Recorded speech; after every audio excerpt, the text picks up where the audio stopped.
कितना भैया अटेम्प्ट रहा आपका? अटेम्प्ट नेगेटिव मार्किंग नहीं होनी। नए क्वेश्चन वगैरह नहीं था? कोई क्वेश्चन याद है आपको? सीटेट, एस्टेट, टीजीटी, पीजीटी व अन्य सरकारी एग्जाम की तैयारी करने लिए सब्सक्राइब करें cracker exam hub YouTube channel को। होने की वजह से अटेम्प्ट तो पूरा होगा। कैसा पेपर रहा ओवरऑल आज का? पेपर आज का बहुत अच्छा रहा। आज से पहले जितने भी यूट्यूब से मैंने एनालिसिस देखे लोग, बच्चे ज़्यादा कंफ्यूज हैं कि पेपर मतलब घुमा के आ रहे हैं या कुछ भी, ऐसा कुछ नहीं है। प्रीवियस पेपर के बेस पे सीटेट शुरू से ही कॉन्सेप्चुअल क्वेश्चन पूछने के लिए जाना जाता है। वो डायरेक्ट क्वेश्चन तो पूछता नहीं, तो कॉन्सेप्चुअल क्वेश्चन था। ईवीएस की जहाँ तक बात है, ईवीएस थोड़ी सी मॉडरेट थी, थोड़ी सी मॉडरेट थी, लेकिन अगर आपके कॉन्सेप्ट्स क्लियर हैं देन आप ईवीएस को भी कर सकते हैं। ईवीएस को कर सकते हैं, इसमें कोई दिक्कत नहीं है। बाकी सारे आपके वही प्रीवियस कॉन्सेप्ट, उसमें कोई भी नए कॉन्सेप्ट नहीं है। सेकंड लैंग्वेज कौन सी थी आपकी? सेकंड लैंग्वेज मेरी संस्कृत। संस्कृत में कैसे क्वेश्चन वगैरह? संस्कृत के लिए संस्कृत में नहीं, संस्कृत में डरने की कोई ज़रूरत नहीं है। संस्कृत चूँकि लैंग्वेज के चलते थोड़ी डर क्रिएट करती है ना, वरना आप जो हिंदी की जो आप शिक्षण शास्त्र पढ़ते हैं वो बिल्कुल संस्कृत के लिए एप्लीकेबल है, वो अच्छी है। अच्छा। और संस्कृत से आप में जो वो गद्यांश आ रहे हैं ना, वो 2 गद्यांश आ रहे हैं। अगर आपका लैंग्वेज सेकंड है संस्कृत में, तो वो गद्यांश में दोनों में आपको कम से कम 4 क्वेश्चन, 15 क्वेश्चन में 4 क्वेश्चन तो आपको प्रत्यय से देखने को मिलेंगे। उसमें 2 क्वेश्चन समानार्थी मिलेंगे, तो 6 क्वेश्चन तो ऐसे ही हो जा रहे हैं। बाकी गद्यांश से क्वेश्चन है, और गद्यांश से क्वेश्चन जो है वो डायरेक्ट आ रहे हैं। डायरेक्ट आ रहे हैं। और कोई क्वेश्चन वगैरह कुछ नए क्वेश्चन देखने को मिले प्रीवियस ईयर से, कुछ हटके हुआ हो क्वेश्चन?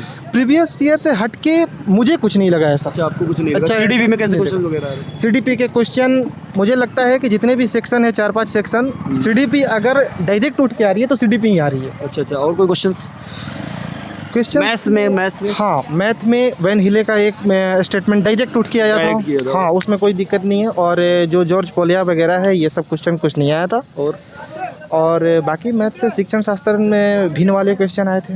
भिन्न वाले क्वेश्चन? हाँ, कि एक बच्चा भिन्न सॉल्व नहीं कर पाता। फ्रैक्शन से क्वेश्चन तो आता ही है हर शिफ्ट में। हाँ, तो वो तो पेडागोजी से रिलेटेड थे। हाँ। और थ्योरी में मैं अगर बताना चाहूँ तो थ्योरी में इजी क्वेश्चन थे, ये आए थे। हाँ, सिमेट्री लाइंस जानने को थी कि सिमेट्री, हाँ, कि कितनी सिमेट्री लाइंस है ना, और वो भी समानांतर चतुर्भुज का। हाँ। और कोई क्वेश्चन वगैरह? सिमेट्री लाइंस से था, और भी क्वेश्चन थे, मतलब अच्छे थे। वो थ्योरी से कोई हट के नहीं थे क्वेश्चन। अच्छा। ये बताइए एनसीएफ 2005 से कैसा क्वेश्चन? एनसीएफ 2005 से एनईपी से, एनसीएफ 2005 से एक क्वेश्चन था, एनईपी 2020 से एक क्वेश्चन था। समावेशी शिक्षा से एक क्वेश्चन आया था, जो कि स्टेटमेंट बेस्ड था। हाँ, जिसमें कि आप डायरेक्ट मतलब 3 स्टेटमेंट आपके निगेटिव जा रहे हैं, 1 स्टेटमेंट पॉजिटिव जा रहे हैं। इंक्लूसिव एजुकेशन से आप वैसे टिक कर सकते हैं। बुद्धि से क्वेश्चन था? बुद्धि से? इंटेलिजेंस नहीं था। अच्छा, जेंडर से क्वेश्चन? हाँ, जेंडर से एक क्वेश्चन था। अच्छा, प्रतिभाशाली बच्चा, बाल केंद्रित शिक्षा से क्वेश्चन? प्रगतिशील शिक्षा से हिंदी में क्वेश्चन था। हाँ, और बाल केंद्रित शिक्षा से? बाल केंद्रित शिक्षा से 2 क्वेश्चन थी, वो भी हाँ हिंदी में थी। वो भी आप स्टेटमेंट्स, मतलब जो स्टेटमेंट दिए हुए हैं ऑप्शन में, उस स्टेटमेंट के बेस पे आप उसको पॉजिटिव निगेटिव का जो होता है ना, टैग वर्ड्स का आप क्लिक करके, मुझे लगता है कि टैग वर्ड्स का क्लिक करके आप पूरे 150 में 40 क्वेश्चन कर सकते हो। 40 क्वेश्चन आराम से कर सकते हो। हाँ।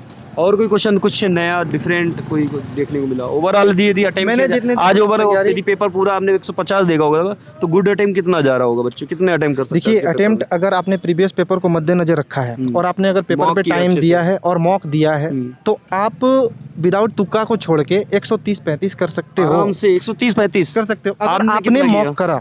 मेरे स्कोर्स मतलब 125 प्लस। 125 प्लस। हाँ। Very good. क्या नाम है आपका? मेरा नाम अमरजीत सिंह है, मैं बिहार से हूँ। और ये कैसा पेपर हुआ आपका, बताएंगे कुछ? बढ़िया।